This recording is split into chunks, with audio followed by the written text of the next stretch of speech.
our Team Justice friends. We have somebody who is joining us today. You might know him by Miami Steve from the E Street Band. You might know him as Little Steven from the Disciples of Soul, his own band. You might know him from the Sopranos. You might know him from his own show, Lilyhammer. You might know him as the rock and roll curator and keeper of the rock and roll flame on Little Steven's Underground Garage.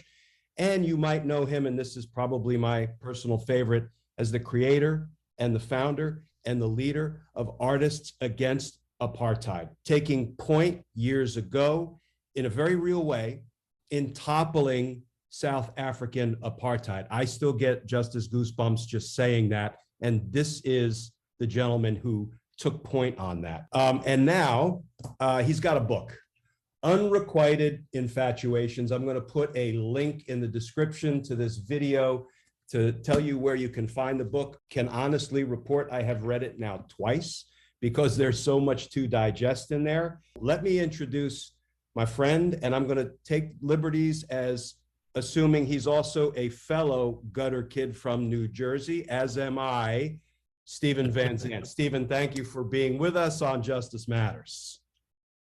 Good to see you, Glenn.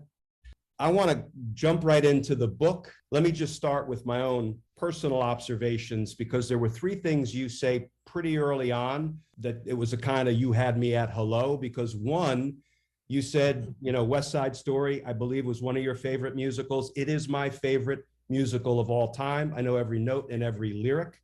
Me too. Talked about the Who's masterpiece, Tommy. That was the first 8-track tape I ever bought as a kid, not to be confused with the first album I ever bought, which was Led Zeppelin's Physical Graffiti.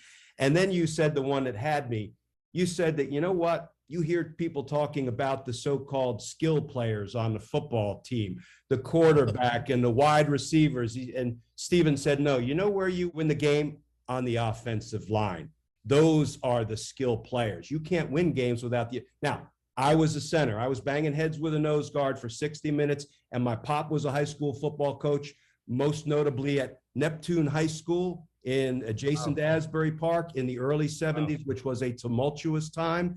And so, listen, those three things, right? West Side Story, the Who's Tommy, and O-line to the goal line. Okay, that's the hat trick, and you worked your way into my heart and soul even more than you were already there, Stephen. So thank you for all that. That is my fanboy run up. Now, let me get into some of the questions. Why did you want to write a book, and how hard was it to crank out a book about your life? I tried it, I don't know, 10, 15 years ago. And it just didn't feel right at the time. It felt too early, you know, and it's tricky business, man. I got to say, it's tricky business. And I think if it hadn't been for the circumstance, you know, if it hadn't been for the quarantine, I may never have done it, to tell you the truth. But what helped me was the previous 3 years, 2017, 18, 19, turned out to be the most productive years of my life. 6 album packages in those years released, including 2 new albums, Soulfire and Summer of Sorcery, and 2 world tours with the Disciples of Soul, and reunited, you know, reconnected with my life's work, which I'd pretty much ignored for 30 years, you know. Got a little busy with some other things, you know, and just kind of abandoned my own work. So it was a bit of closure, those last few years, you know, kind of good timing for the quarantine, having traveled around the world twice in those years. You know, I was ready to be home for a while, and you know, and managed to write the book.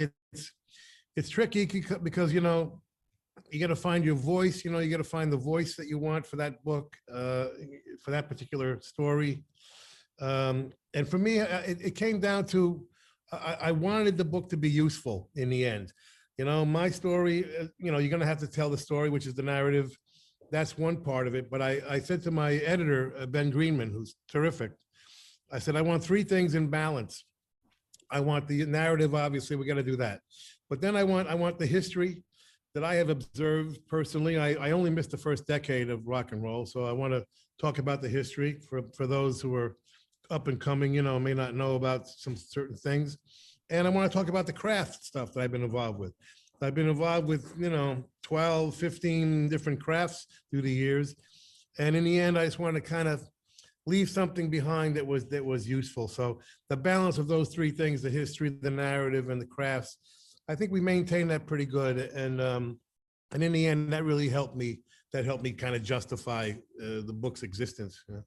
Talk about crafts. You're a lyricist, you're a musician, you're an arranger, you're a movie star. I got to go there. I assume you're producer and director on some of this stuff. You are a political activist in the best and most real, hard fought, sense. But of all of those disciplines, what's kind of your favorite piece of it, if you have one favorite?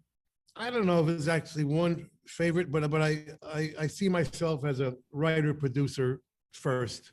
So the creative process is what's most important to me. It's what's most satisfying, whether it's writing a good song, which is always a miracle, or writing a Broadway show, as I did, or writing the radio show every week for 20 years. So the writing is very satisfying and the most difficult thing to do. But the producing is what is most satisfying. You're creating something from nothing, and whether I'm producing radio shows or TV or Broadway or movies, documentaries, all of those things have their own kind of satisfying result. And so I like bouncing from one thing to the other. It keeps me going. I think it creates energy by doing that. And the performance part of my life is the fun part. Mm-hmm. And I know some people find that hard to imagine, but when I go on tour or something like that, people are like, "Oh, now you're going to work." And I'm like, "No, you don't understand. I go to work when I come off of the stage." Now I'm going to play. Yeah. On stage is not the work. That's the fun part of life, whether it's playing on stage or whether it's acting, whatever the performance is. That to me is the fun part of life. It's the creative part that really is you have to really dig down and so it's the hardest part, and the most satisfying. The music has always hit me for not just for the lyrics, which I know them all, not just for the music, not just for the horn arrangements, though that's a big part of it, my friend. It was for the theme of justice that has run through your music from the time I first put Men Without Women on my turntable in 1982. And I hear we're running out of heroes, so what you gonna do? And then I hear through every album, whether it's Freedom No Compromise, Revolution, right up through Summer of Sorcery, which I've got all day, every day when I'm at the gym on an endless loop. I just do. I'm a rock and roll junkie on the listener end, on the fan side of it.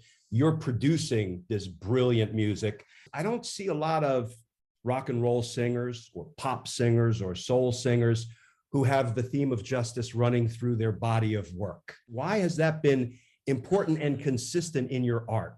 It was a matter of when I grew up. I grew up in a Renaissance period. I refer to it as a Renaissance period, and I don't mean that casually. When the greatest music, and when the greatest art being made is also the most commercial, you're in a Renaissance period, and the standards got set very high for me very early, and we kind of just took it for granted. It was just a miracle every month, Here comes the Beatles, here comes the Rolling Stones, here comes the Who, the Kinks, the Led Zeppelin. Here's this kid named Jimi Hendrix. One thing after the other, right? But the main thing was, and this would start to change in the '70s when the Renaissance technically ended, in my mind, and the hybrids began. The complete originality started to turn into hybrids. But even in both decades, the important thing was to have an identity. You had to have a distinct identity. It was prerequisite, and so even when the originality turned into hybrids in the '70s, even then you had to have an original hybrid. of some kind. In the case of Southside Giant, the Asbury Jukes, our hybrid was rock meets soul. You know, neither one of them being completely original, but the combination being original. You know, so here I go starting a solo adventure, and I thought, well, what's going to be my identity? You know, what's the justification for doing this? I don't think the world needs more love songs from a ex-sideman, you know? So I said, you know, I had been studying politics for a couple of years and gotten really obsessed with it. I decided, well, I'll be the political guy. You know, I mean, there's a lot of political activity at protests and an occasional single. You know, you got people like Jackson Brown and Graham Nash and Bonnie Raitt and John Hall and Grateful Dead and all these people, Jefferson Airplane. You know, they're all doing lots of things in terms of you know, protest marches or whatever it might be. And an occasional song would come through in the Buffalo Springfields, for what it's worth, and I name them all in the book. But nobody was doing it full time. You know, there was no full-time political guy. And I thought, well, that's what I'll do. And you know, and I'm going to have a theme on every album, how the government relates to the individual, how the government interacts with the family, the Voice of America, economics get discussed on Freedom No Compromise, sex and religion on Born Again Savage. You know, I you know, there was a theme with every record. And the first record, I kind of had to reintroduce myself, but I made sure the very first song stated the purpose, the mission that was going to be coming with the rest of my career, which was lying in a bed of fire. You know, the theme being, we had all these wonderful ideals in the 60s. What the fuck happened? You know, where did they go? And most of my sensibility now is coming from that early 80s, you know, Reagan period, which I naively thought would be the worst period that we would ever have in America. Who knew? Yeah, who knew, right? I couldn't imagine anything worse.